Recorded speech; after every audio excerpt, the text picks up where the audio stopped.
The ink was still wet on the divorce papers when Brandon laughed, tossing a black Amex card onto the mahogany table. "Take it, Audrey. It's enough to rent a studio apartment in Queens for a month. Consider it severance pay for a wasted 2-year marriage." His mistress Jessica giggled from the corner, already mentally redecorating his penthouse. They thought Audrey was a broke orphan with nowhere to go. They thought she was trembling with fear. But they didn't see the man in the charcoal suit sitting silently in the back of the boardroom. They didn't know that the man was Harrison Caldwell, the owner of the very skyscraper they were sitting in, and Audrey's father. And they certainly didn't know that signing those papers just cost Brandon his entire future. The conference room at Halloway & Associates smelled of expensive leather stale coffee and the impending destruction of a marriage. It was located on the 45th floor of a skyscraper in Midtown Manhattan, offering a panoramic view of a gray, rainy New York City. Audrey sat on one side of the long, polished mahogany table. Her hands were folded neatly in her lap. She wore a simple beige cardigan that had seen better days and no jewelry, not even the wedding band she had taken off 3 days ago. Opposite her sat Brandon. He looked every inch the rising tech mogul he claimed to be. His suit was a custom navy blue cut from Italian wool. His watch was a Patek Philippe that cost more than most people's cars, and his smile was sharp enough to cut glass. "Let's make this simple, Audrey," Brandon said, sliding the thick stack of documents toward her. The paper made a dry, rasping sound against the wood. "I'm tired. You're tired. We both know this marriage was a miscalculation." "A miscalculation," Audrey repeated softly. Her voice was steady, though her eyes were fixed on the word dissolution, printed in bold at the top of the page. "Don't play the victim." Brandon sighed, leaning back in his ergonomic chair. "Look, when we met, you were waiting tables at Le Cuckoo. I thought I was rescuing you. I thought you'd be grateful to be the wife of the CEO of Nexus Stream. But let's be honest, you were never cut out for this world. You don't know how to dress for galas. You don't know how to talk to investors. You're just—" He waved his hand vaguely, searching for a polite word and failing to find one. "Boring," a voice chimed in from the corner of the room. Audrey didn't flinch. She knew Jessica was there. Jessica Brandon's executive assistant was currently perched on the windowsill, scrolling through her phone. She was 22, blonde, and wearing a dress that was entirely inappropriate for a legal proceeding. "She's just boring Brandon," Jessica said, not looking up from her screen. "And she cooks weird food. Who makes pot roast for a VP of marketing? It's embarrassing." Brandon chuckled. "Right. The point is, Audrey, my company is about to go public. The IPO is next month. My lawyers and my PR team suggest that a clean break is better now than later. Single looks better than married to a nobody when I'm ringing the opening bell at the NYSE. Audrey looked up at him. "So that's it. 2 years of marriage, and I'm a liability to your stock price. It's business, Audrey. Don't make it emotional." Brandon tapped the papers. "Here's the deal. The prenup says you get nothing because you came in with nothing. But because I'm a generous guy." He reached into his pocket and pulled out a black credit card. He tossed it onto the table. It spun and landed near her hand. "There's $10,000 on that. Enough to get a deposit on a place in, I don't know, New Jersey, Queens, somewhere cheap. And I'll let you keep the Honda." The lawyer sitting next to Brandon, a sweating man named Mr. Gables, cleared his throat. "Mr. Cross, technically the Honda is leased under the company now. Let her keep the damn Honda, Gables," Brandon snapped. "I'm feeling charitable." He looked back at Audrey with a smirk. "See, I'm a good guy. Now sign the papers. I have a lunch reservation at Per Se at 1. Audrey looked at the papers. Then she looked at the credit card. $10,000. 2 years ago, she had met Brandon when he was just starting Nexus Stream. He was stressed, barely making payroll and eating takeout at the diner she worked at for fun to clear her head from her studies. He hadn't rescued her. She had listened to his pitches. She had organized his chaotic schedule before he could afford Jessica. She had even used her own savings money, she claimed was an inheritance from a grandmother, to cover the rent on their first office space when his investors pulled out. He had forgotten all of that. "You really think I'm after your money, Brandon?" Audrey asked quietly. "Everyone wants money, Audrey. Especially people like you who don't have any." Brandon scoffed. "Just sign. Stop dragging this out. Unless you're waiting for a miracle." Audrey took a breath. She reached into her bag. Brandon flinched, perhaps expecting a weapon or a lawsuit. Instead, she pulled out a cheap plastic ballpoint pen. "I don't want your money, Brandon," she said, "and I don't want the Honda." "Suit yourself." Brandon laughed. "More for me. Just sign the line." Audrey uncapped the pen. She didn't look angry. She didn't look sad. She looked relieved. As the tip of the pen touched the paper, the heavy oak door at the back of the conference room creaked open. The room fell silent as the door opened. Usually in a high-stakes divorce meeting at Halloway and Associates, interruptions were forbidden. Mr. Gables, the lawyer, immediately stood up, his face flushing red. "Excuse me," Gables barked. "This is a private mediation. You cannot just walk in here." A man stepped into the room. He was older, perhaps in his early 60s, with silver hair swept back impeccably. He wore a charcoal three-piece suit that didn't scream money. It whispered it. It was the kind of tailoring where no label was visible, because the tailor knew the client's name was the only brand that mattered. He walked with a cane, not out of necessity, but as an accessory of authority. He didn't say a word. He simply walked to the far end of the room, pulled out a chair in the shadows, away from the main table, and sat down. "Who is this?" Brandon demanded, spinning his chair around. "Security, Gables, call security." The old man rested his hands on the top of his cane and looked at Audrey. His eyes were a piercing, icy blue, identical to hers. "I am an observer," the man said. His voice was deep, gravelly, and carried an accent that sounded like old New York money mixed with European boarding schools. "Please, continue. Do not mind me." "An observer?" Jessica scoffed, hopping off the windowsill. "What is this, a spectator sport? Get out, old man. Brandon, make him leave. He smells like mothballs." Brandon stood up, adjusting his cuffs aggressively. "Look, whoever you are, get out. I'm Brandon Cross, CEO of Nexus Stream. I rent this entire floor for my legal counsel. You are trespassing." The old man didn't blink. He reached into his breast pocket, pulled out a pair of spectacles, and put them on. "You rent the legal services, Mr. Cross. You do not own the building. As I understand it, the building belongs to Caldwell Holdings." Brandon paused.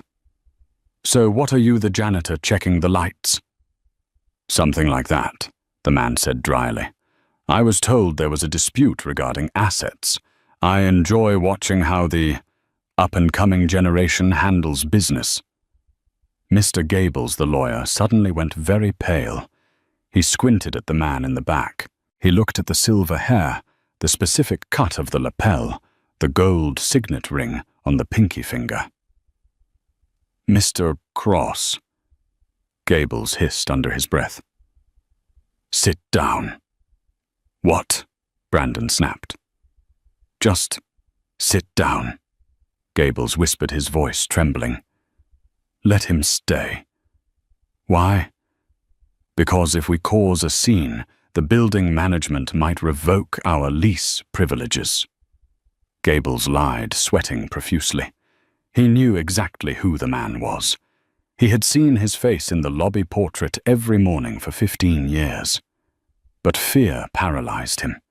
If he told Brandon that Harrison Caldwell, the billionaire recluse of Manhattan, was watching, Brandon would act fake. And Gables had a feeling the old man wanted to see the real Brandon. Brandon rolled his eyes and sat down. Fine, whatever.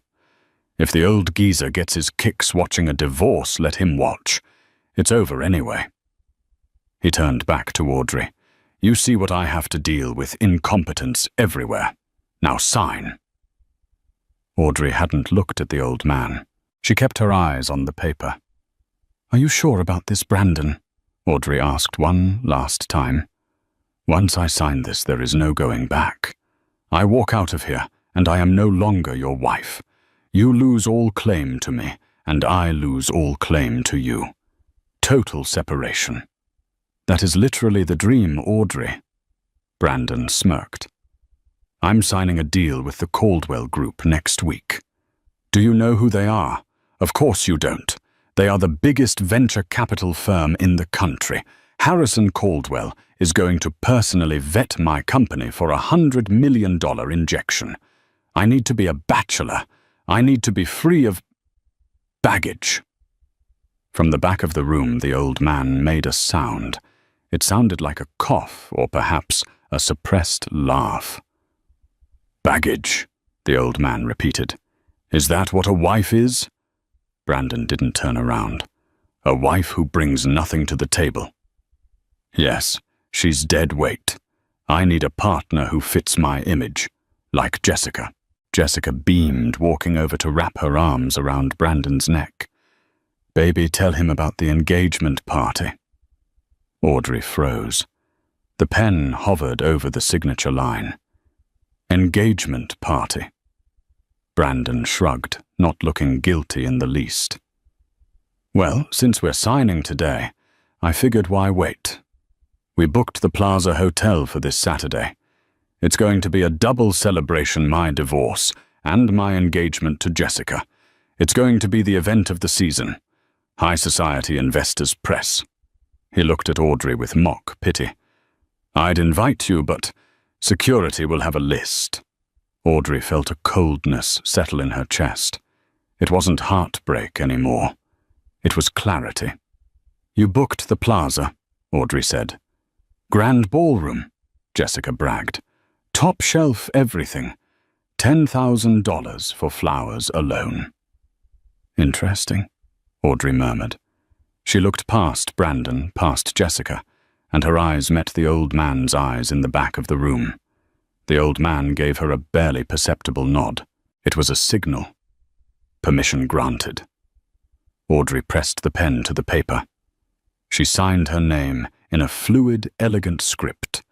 Audrey Caldwell Cross. Then she flipped to the next page. Audrey Caldwell Cross. And the final page, oh, she capped the pen. Done, she whispered. She pushed the papers across the table to Brandon. Finally. Brandon grabbed them, checking the signatures. God, that was painful. Gables, file these immediately. I want the decree absolute by Friday. He stood up, buttoning his jacket. He grabbed Jessica's hand. Come on, babe. Let's go celebrate. I need a drink. He looked at Audrey one last time. She was still sitting there, hands folded. You can keep the pen, Brandon said magnanimously. And don't forget your trash credit card. He and Jessica turned to leave. They walked past the old man in the back. Brandon paused. Hey, old-timer. Show's over. You can go back to plunging toilets or whatever you do. The old man didn't move. He just smiled, a cold, shark-like smile.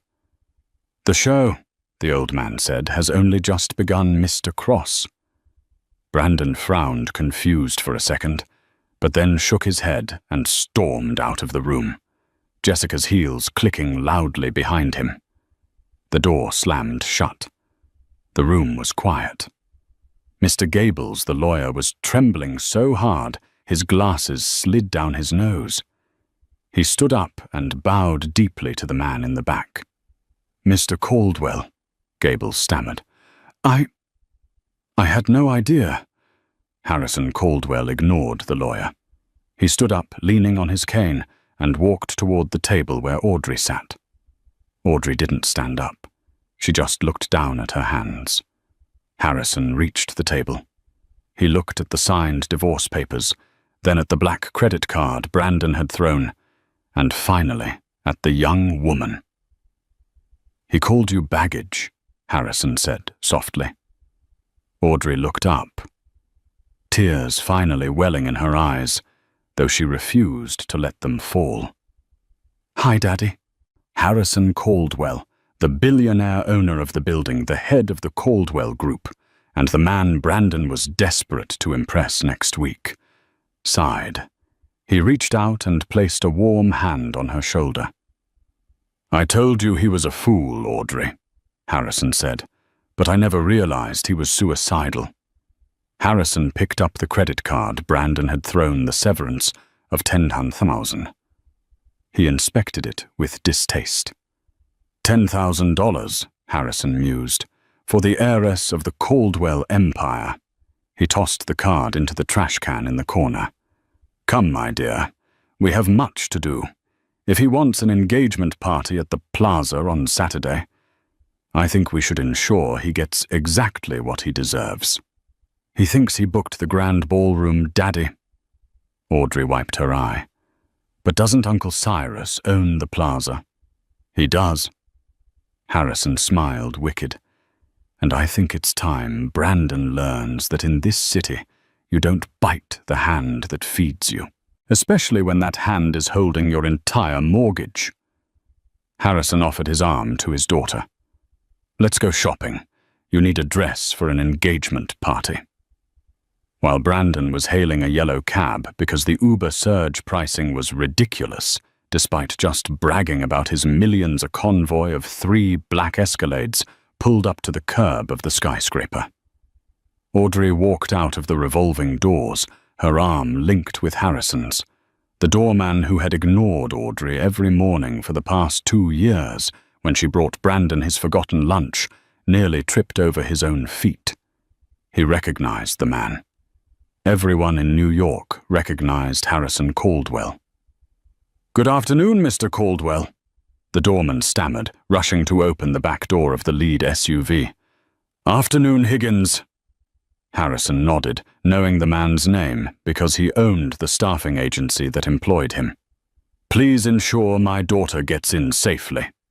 The doorman froze. "Your daughter, sir?" He looked at Audrey. The woman in the beige cardigan. The woman he had seen crying in the lobby just last week when her husband berated her for being 5 minutes late. Audrey smiled, but it didn't reach her eyes. "Hello, Higgins." She slid into the leather interior, the scent of fresh orchids greeting her. Harrison climbed in beside her. The door shut, sealing out the noise of midtown Manhattan. "Home, sir?" the driver asked. "The Hamptons estate driver," Harrison said. "We need to clear our heads, and call Cyrus. Tell him I need the Pearl Suite at the plaza prepared for Saturday, and tell him to double the security detail." As the car merged into traffic, Audrey leaned her head back against the seat. The silence was heavy. "I'm sorry I didn't tell him sooner," Audrey whispered. I wanted to know he loved me. Not the money, not the connections. Just Audrey." "And you found out," Harrison said gently. "It was an expensive lesson, my dear, but a necessary one. You spent 2 years playing the role of a supportive wife to a narcissist. You cooked, you cleaned, you balanced his books in secret. You even used your trust fund dividends to pay off his initial business loan anonymously." Audrey nodded. He thinks an angel investor saved him from bankruptcy. I am the angel investor, Harrison grunted. Or rather, you are. And next week, when he sits down to negotiate with the Caldwell Group for his IPO funding, he's going to realize that the angel has come to collect the debt. Meanwhile, across town, Brandon Cross was popping a bottle of Dom Perignon in his new office. The office was mostly glass and chrome, designed to intimidate visitors. Jessica was spinning in his chair, holding a glass of champagne. I can't believe she actually signed, Jessica laughed. I thought she'd fight for the apartment at least. She has no spine, Brandon sneered, kicking his feet up on the desk.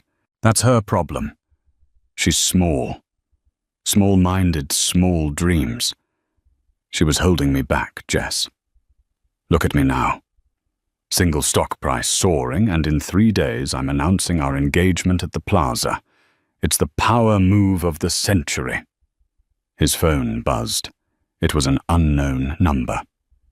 This is Brandon Cross, he answered smoothly. Mr. Cross. A crisp, professional female voice spoke. This is Eleanor Strict, executive assistant to Harrison Caldwell. Brandon sat up straight, nearly spilling his champagne. He frantically motioned for Jessica to be quiet. Yes, Ms. Strict. An honor to hear from you. Mr. Caldwell has reviewed your preliminary proposal for Nexus Stream, the woman said. He is intrigued. He would like to attend your event on Saturday at the plaza. He believes it would be the perfect environment to assess your character before signing the funding checks next week. Brandon's heart hammered against his ribs. Harrison Caldwell was coming to his party. This was it. This was the golden ticket. If Caldwell backed him, Brandon would be on the cover of Forbes. That would be incredible. Brandon choked out. Please tell Mr. Caldwell he is the guest of honor. He will be there, the woman said.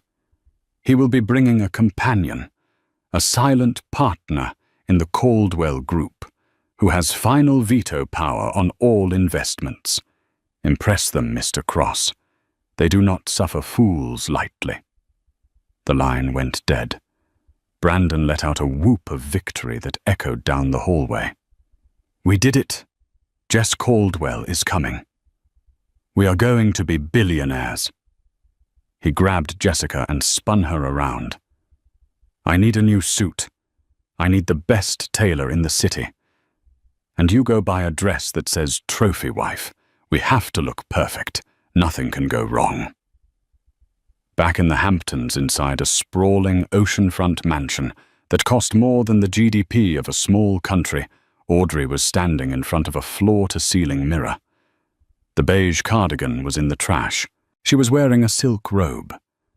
Behind her, a team of 3 stylists, flown in from Paris and Milan, were organizing racks of couture gowns. No, Audrey said, rejecting a pink chiffon number. Too soft. That was the old Audrey. She walked down the line of dresses. Her fingers grazed silks, velvets, and satins.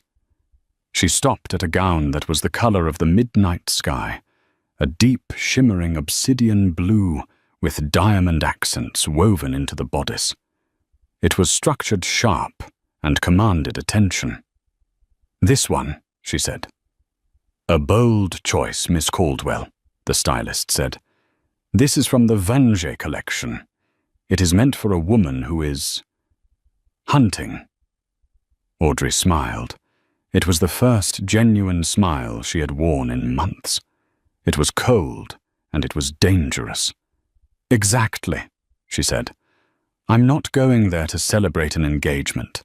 I'm going there to attend a funeral. A funeral, Miss... Yes. Audrey turned to the mirror, her blue eyes flashing. The funeral of Brandon Cross's career. Saturday night arrived with a humid electric tension in the air. The Plaza Hotel, an icon of New York luxury at the corner of Central Park South, was glowing. Limousines lined up 3 deep at the entrance. The paparazzi were out in full force, tipped off by Brandon's PR team that a major tech announcement was happening. Inside the grand ballroom, the scene was one of excessive opulence. Brandon had spared no expense, mostly because he had put it all on company credit, assuming the Caldwell investment would cover it later. Crystal chandeliers the size of small cars hung from the gold-leafed ceiling. Waiters in white tuxedo jackets moved like ghosts through the crowd, offering flutes of vintage champagne and trays of caviar. Brandon stood at the top of the grand staircase, gripping the banister. He was sweating. "Stop fidgeting," Jessica hissed. She was wearing a red dress that was tight enough to cut off circulation covered in sequins. It was flashy, expensive, and lacked all subtlety. "You look like you're guilty of something." "I'm nervous, Jess," Brandon muttered, scanning the crowd below. "Caldwell isn't here yet. It's 8:00 p.m. The invitation said 7:30. Billionaires are always late," Jessica dismissed. "Look, there's the VP of Goldman Sachs. Go say hi." The room was filled with the sharks of Wall Street. Men in $5,000 suits and women dripping in diamonds. But there was a strange energy in the room. Whispers. Mr. Gables, the lawyer who had overseen the divorce 3 days ago, was standing near the bar drinking scotch as if it were water. He looked pale. Every time the ballroom doors opened, he flinched. "Gables," Brandon shouted, descending the stairs. "Why do you look like you've seen a ghost? Cheer up, tonight is the night." Gables looked at Brandon with a mixture of pity and terror. "Mr. Cross, have you checked the guest list properly?" "Of course," Brandon scoffed. "Why?" "No reason," Gables mumbled, turning back to his drink. "Just good luck." At that moment, the music, a live string quartet playing Mozart, stopped abruptly. The heavy double doors at the entrance of the ballroom swung open. A hush fell over the room. It wasn't the polite silence of arrival. It was the awed silence of power entering a vacuum. Harrison Caldwell stood in the doorway. He looked like a king returning to his court. He was wearing a tuxedo that fit so perfectly it looked like a second skin. He held his cane, his silver hair gleaming under the chandeliers. The room gasped. Harrison Caldwell never went to parties. He was a myth, a recluse. His presence here validated Brandon Cross instantly. Brandon's face lit up. He smoothed his jacket and began to rush forward. "Mr. Caldwell, you made it." But Harrison didn't move. He stood there, waiting. He turned slightly and extended his hand back toward the hallway. "And," the announcer at the door boomed, his voice trembling slightly, "Ms. Audrey Caldwell." The name hung in the air for a second. Caldwell Brandon froze mid-step. He blinked. Audrey. No, it couldn't be. His Audrey was a nobody. Her last name was... Well, he actually couldn't remember her maiden name because he never cared to ask about her family. Then she stepped into the light. It was Audrey. But it wasn't the Audrey who wore beige cardigans and apologized for existing. This woman was a statue of vengeance carved from ice and diamonds. The midnight blue dress hugged her curves, the slit running up the leg revealing heels that looked sharp enough to kill. Her hair, usually tied in a messy bun, was cascaded in polished waves over her shoulders. Around her neck sat a sapphire necklace that was famously owned by the Russian Romanov family, a piece of jewelry worth more than Brandon's entire company. She took her father's arm. She lifted her chin. Her eyes swept the room, dismissing the hundreds of guests until they locked onto Brandon. She didn't smile. She just stared. "Oh my God," Jessica whispered, dropping her clutch. "Is that the wife?" Brandon felt the blood drain from his face. His knees buckled slightly. No, that's impossible. She's broke. I gave her $10,000. The crowd parted like the Red Sea as Harrison and Audrey walked into the room. The silence was deafening. Every eye was on them. Brandon, operating on pure adrenaline and denial, forced a smile onto his face and stepped into their path. "Mr. Caldwell." Brandon's voice cracked. He cleared his throat. "Welcome. And, Audrey, what are you doing here? Did you get a job catering?" It was a stupid thing to say, a desperate thing to say. The crowd murmured. Someone laughed nervously. Harrison Caldwell looked at Brandon with a look of pure disgust. "Mr. Cross, you seem confused." Well, yes," Brandon stammered.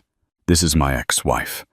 I'm not sure how she got past security, but she didn't need to get past security." Harrison interrupted, his voice booming across the silent ballroom. "She owns the security company. In fact, she owns this hotel." The glass in Brandon's hand slipped. It shattered on the marble floor. Crash. "What?" Brandon whispered. "Allow me to introduce you properly," Harrison said, placing a hand on Audrey's back. "You know her as Audrey, the woman you divorced 3 days ago, because she was boring and brought nothing to the table. But the world knows her as Audrey Caldwell, my only daughter, the sole heir to the Caldwell fortune, and the majority shareholder of the venture capital firm you are begging for money." The room erupted. Gasps, whispers, and shocked exclamations rippled through the hundreds of guests. Phones were raised, recording the moment. Jessica took a step back, distancing herself from Brandon. Audrey took a step forward. The smell of her perfume, something expensive and rare, hit Brandon. "Hello, Brandon," she said. Her voice was smooth, confident, unrecognizable from the soft murmur he was used to. "You wanted a partner who fit your image. Remember, someone with connections, someone with money." She gestured to the opulent ballroom, the confused investors, the terrified lawyer. "Well, here I am," she said, "but I'm afraid my appearance fee is a little higher than $10,000. Brandon's mouth opened and closed like a fish. "Audrey, wait. Baby, I didn't know. You never told me. You never asked," she replied coldly. "You were too busy talking about yourself." "But the prenup." Brandon grasped at straws. "We signed a prenup. You get nothing." Mr. Gables, the lawyer, stepped forward from the crowd, looking like he wanted to die. "Actually, Mr. Cross." "Shut up, Gables," Brandon snapped. "No, let him speak," Audrey said. Gables wiped sweat from his forehead. "Mr. Cross, the prenup stated that both parties leave with what they brought into the marriage. Since Miss Caldwell brought in, well, billions in assets held in offshore trusts, and you brought in debt, the separation of assets is quite clear.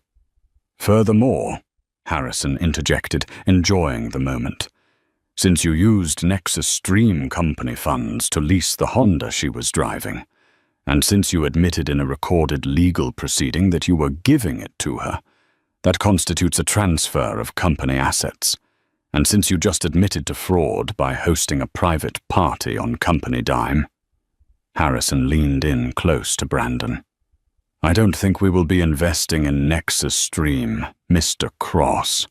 In fact, I think my daughter, who sits on the board of the bank that holds your business loans, might be calling in your debts. Tonight." Brandon looked at Audrey. He looked at the woman he had discarded like trash. "Audrey," he pleaded, his voice trembling. "Please, it was a mistake. Jessica meant nothing. I was stressed. We can fix this. We can renew our vows right now. Look, everyone is here. Audrey looked at him. For a second, Brandon thought he saw pity. Then she laughed. It was a light, airy sound. Renew our vows? She asked. Brandon, I didn't come here to marry you. I came here to ruin you. She turned to the band. Play something festive, she commanded. I feel like dancing. As the music swelled, Brandon stood amidst the shattered glass of his champagne flute, watching the love of his life and the fortune he had chased for years spin away into the arms of a handsome European count who had just cut in. The trap had snapped shut, and Brandon was the rat caught in the middle. The music in the grand ballroom of the Plaza Hotel continued a lively Viennese waltz that clashed violently with the devastation unfolding in the center of the room. For Brandon Cross, the world had turned into a kaleidoscope of nightmare scenarios. 10 minutes ago, he was the king of New York. Now he was the court jester. He stood frozen as the crowd physically recoiled from him. In high society, failure is contagious, and humiliation is a terminal disease. No one wanted to be seen standing next to the man who had just divorced the Caldwell heiress for a secretary. Brandon, a voice hissed at his elbow. It was Jessica. He turned to her, desperate for an ally. Jess, listen, we need to spin this. We can say, I knew all along. We can say it was a strategic separation for tax purposes. Jessica looked at him as if he were a cockroach on the hem of her expensive dress. She wasn't looking at his face.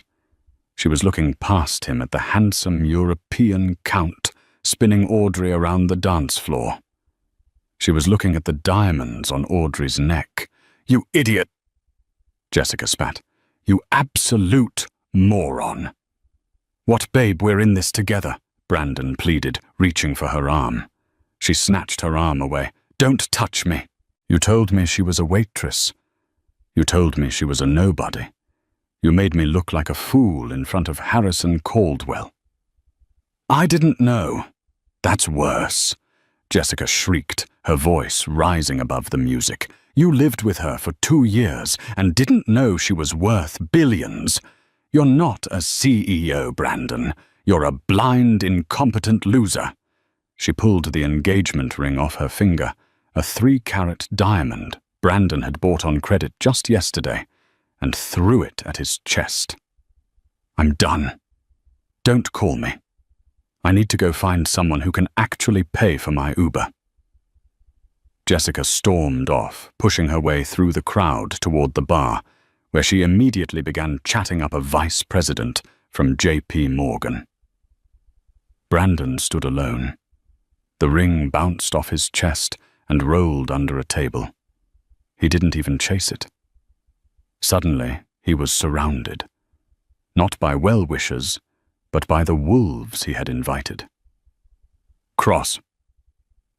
It was Simon Trent, one of his angel investors. Is it true?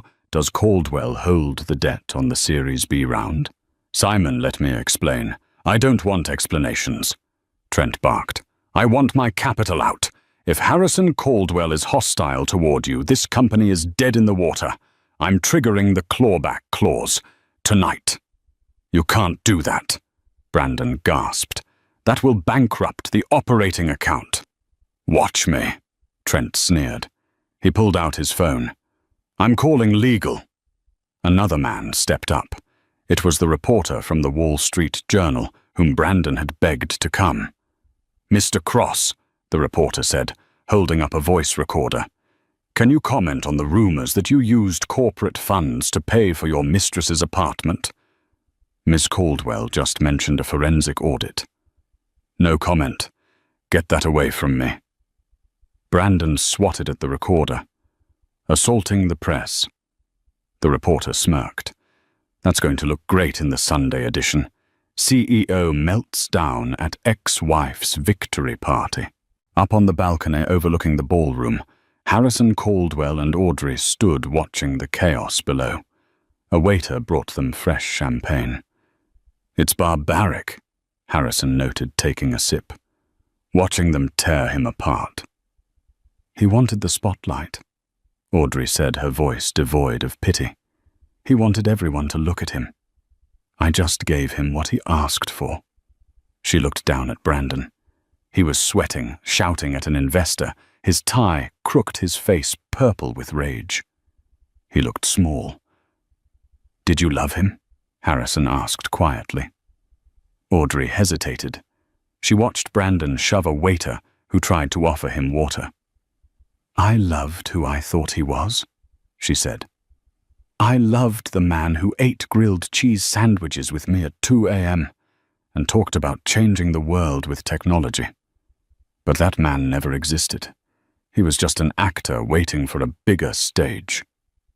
"Well," Harrison turned away from the railing. "The curtain has fallen. Let's go, my dear. I believe the board of directors at the bank has an emergency meeting at 8 a.m. tomorrow to discuss the foreclosure of Nexus Stream." "Foreclosure?" Audrey raised an eyebrow. "Oh, yes." Harrison smiled darkly. "He missed a payment 3 months ago. We let it slide because, well, he was family. We are no longer sliding." 3 weeks later. New York City was unforgiving in November. The wind whipped through the canyons of steel and glass, carrying a biting rain that soaked through cheap fabric instantly. Brandon Cross stood outside the towering glass headquarters of the Caldwell Group. He wasn't wearing his Italian wool suit that had been sold to a consignment shop. He was wearing a generic raincoat he'd bought at a drugstore. He looked 10 years older. His face was gaunt, unshaven, and his eyes were hollow. The fall had been swift and total. The morning after the Plaza fiasco, the SEC had launched an investigation into his use of company funds. The board of Nexus Stream fired him before noon. By 2 p.m., the bank called in his personal loans. His penthouse was seized. His car was repossessed. Even his credit cards were frozen. He was currently sleeping on his friend Mark's couch in Jersey City, but Mark had told him this morning that he had to leave by the weekend because it was bringing down the vibe. Brandon checked his watch. It was a cheap plastic digital one. 12:30 p.m. He knew she would come out now. She always took lunch at 12:30. He remembered that much at least. The revolving doors spun. Brandon's heart leapt. A group of executives walked out laughing, and there in the center was Audrey. She looked radiant.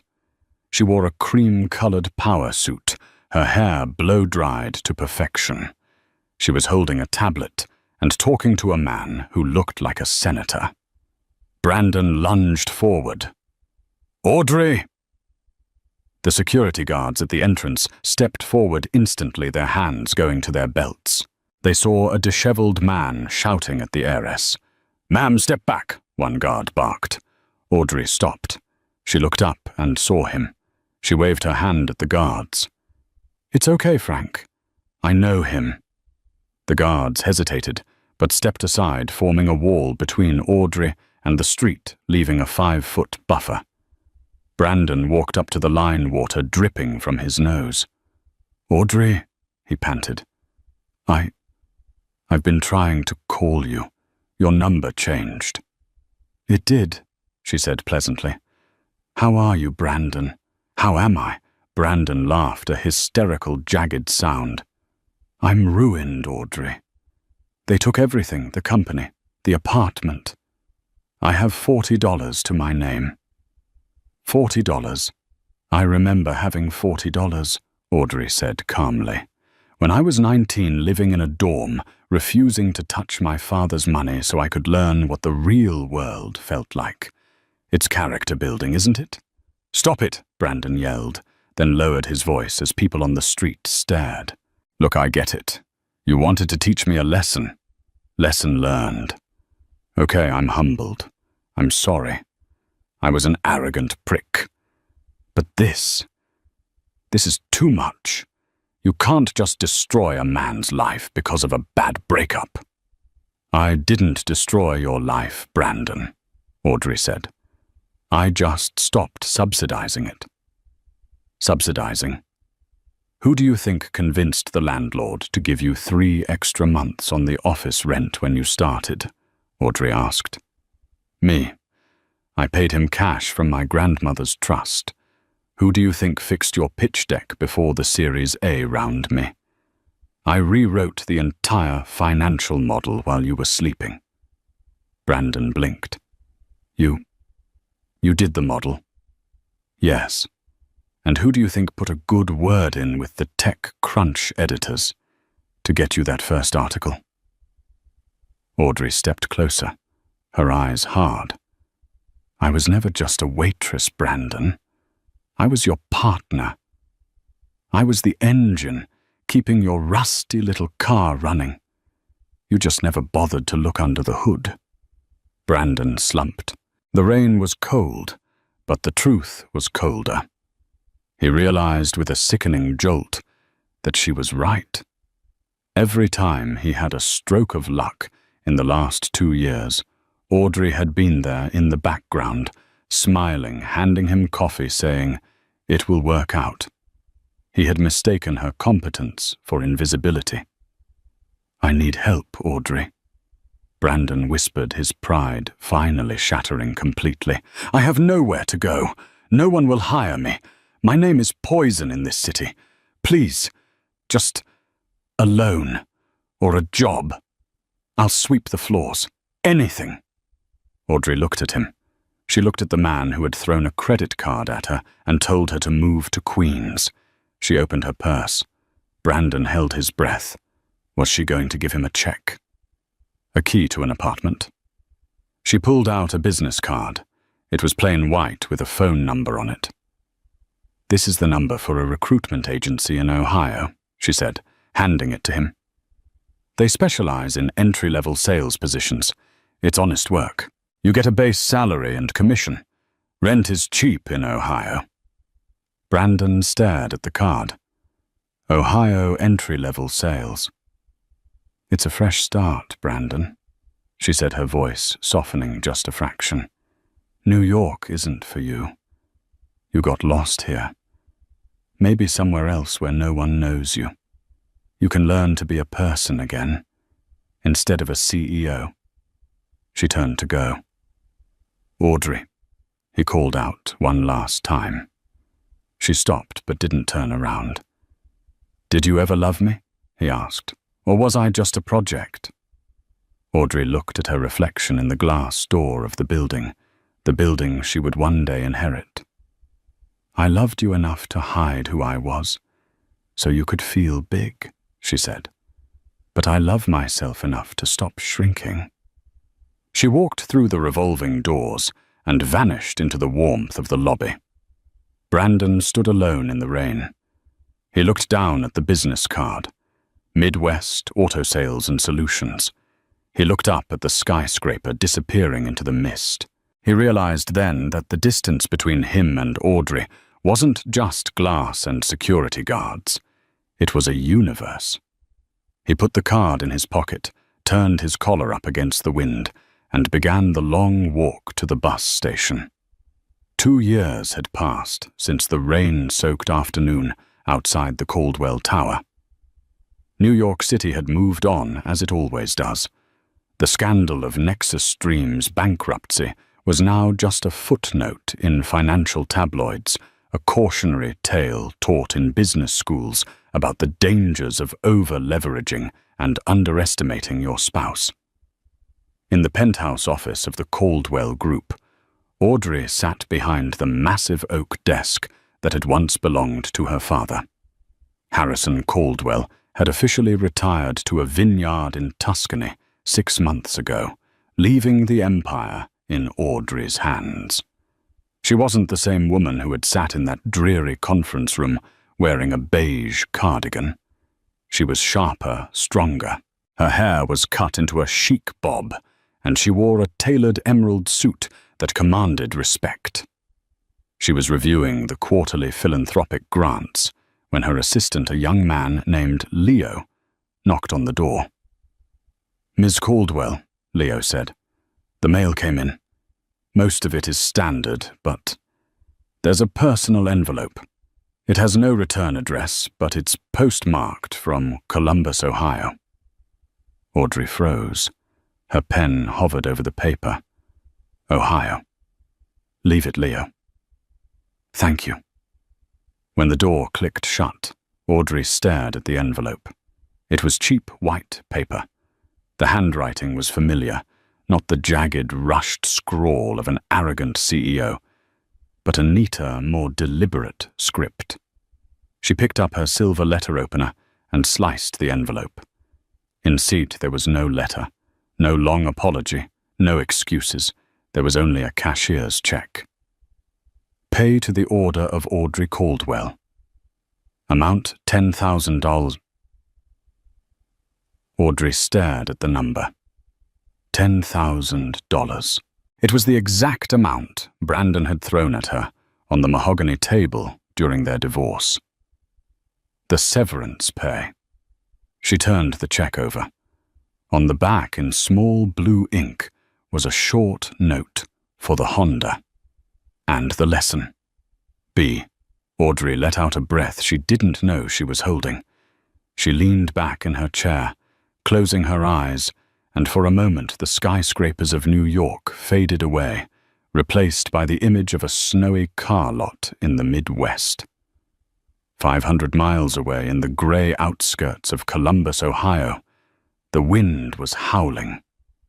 Brandon Cross blew warm air into his cupped hands and stomped the snow off his boots. He was wearing a thick parka with the logo Midwest Auto Sales embroidered on the chest. "Hey, Cross," his manager, a gruff man named Big Tony, yelled from the office. "You got a customer on the lot, looking at the used sedans." "On it, Tony," Brandon called back. He jogged out into the cold. He didn't walk with the swagger he used to have. His stride was purposeful, humble. He approached a young couple shivering by a row of cars. They looked terrified, clearly buying their first car together, likely worried about credit checks and down payments. "Afternoon, folks," Brandon said with a genuine smile, a smile that actually reached his eyes now. "Cold one today. You're looking for something reliable that won't break the bank?" "Yeah," the young man said nervously. We don't have much. We just need to get to work." "I get it." Brandon nodded. "I know what it's like to start over. Let me show you this Civic over here. It's got low mileage and I can work with the financing guy to get you a rate that makes sense. We're not here to rob you." As he walked them towards the car, a flashy red convertible pulled into the dealership lot. It was out of place in the grey winter, loud, obnoxious, and expensive. The driver's door opened, and a woman stepped out. She was wearing a fur coat that looked cheap and fake, and heels that were sinking into the slush. It was Jessica. Brandon stopped in his tracks. He hadn't seen her in 2 years, not since she threw the ring at his chest at the plaza. She looked older, harder. Her makeup was too heavy trying to cover the lines of stress. She spotted him and smirked, walking over. "Well, well," she laughed, looking at his parka. "Look at you, the great Brandon Cross, selling used cars in flyover country." Brandon excused himself from the young couple. "Give me one moment, folks," and walked over to her. He didn't feel the old anger. He just felt pity. "Hello, Jessica. What are you doing in Ohio?" "Visiting family," she lied smoothly. "Thought I'd look you up. Heard you were here." She looked him up and down, licking her lips. "You know, Brandon, New York is boring, and I broke up with that banker. He was cheap. Maybe we could grab a drink?" "For old time's sake, I bet you're lonely out here." She stepped close, her hand reaching for his zipper. "We were good together, Brandon. We were a power couple. Maybe we can figure a way out of here. Together." Brandon looked at her hand. He remembered how easily she had turned on him when the money vanished. He remembered the humiliation. He gently took her hand and removed it from his coat. "I'm not lonely, Jessica," Brandon said softly. He turned and pointed toward the dealership's glass window. Inside, sitting at the reception desk, was a woman. She wasn't a model. She wasn't rich. She was the receptionist, Sarah. She had brown hair, a kind smile, and she was currently knitting a scarf. She looked up, saw Brandon, and waved happily. Brandon waved back. "I have everything I need right here," Brandon said to Jessica. "And I have customers waiting. People who need help, not a performance." "You're pathetic," Jessica sneered, her ego bruised. "You're a nobody." "Maybe." Brandon shrugged. "But at least I sleep at night."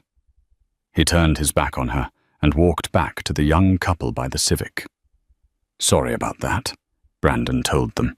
"Just a ghost. Now let me show you the trunk space on this beauty." As he explained the warranty, he felt a lightness in his chest he hadn't felt in years. He had sent the check that morning. It had taken him 2 years of saving every commission, eating ramen, and living in a studio apartment to scrape together $10,000. He was broke again, but his debt was paid. Back in New York, Audrey picked up the phone. "Finance department," she said. "Yes, Ms. Caldwell. I'm sending down a check for $10,000. Deposit it into the Second Chance Scholarship Fund." "Of course. Should we list the donor name?" Audrey looked at the check one last time before dropping it into the outbox. She thought about the man she had married, the man who wanted to conquer the world, and the man who had finally learned that the world wasn't something you conquered, it was something you earned. "List the donor as anonymous," Audrey said. She stood up and walked to the floor-to-ceiling window. The sun was setting over Central Park, casting a golden glow over the city. She wasn't angry anymore. The karma had come full circle. He had lost the millions he didn't deserve, but perhaps in the snow of Ohio he had found the soul he had lost. Audrey smiled, touched the cool glass, and whispered to the city below. "We're even, Brandon. We're finally even." She turned off the lights in her office and walked out the door, ready to meet her father for dinner. She walked with her head high, not because of her billions, but because she knew exactly who she was. And this time, no one would ever underestimate her again. And that is the story of how a $10,000 severance check cost a man an empire, but maybe, just maybe, bought him back his humanity. It's a brutal reminder that in life you never truly know who is watching from the back of the room. Brandon thought he was signing divorce papers with a powerless woman, but he was really signing his own resignation from the high life. What do you think? Did Audrey go too far with her revenge at the plaza, or did Brandon get exactly what he deserved? And do you think Brandon's repayment of the $10,000 earns him forgiveness? I'd love to hear your thoughts in the comments below. I read every single one. If you enjoyed this story of karma, betrayal, and redemption, please smash that like button, share this video with a friend who loves a good drama, and subscribe to the channel with notifications on so you never miss a new story. Thanks for listening.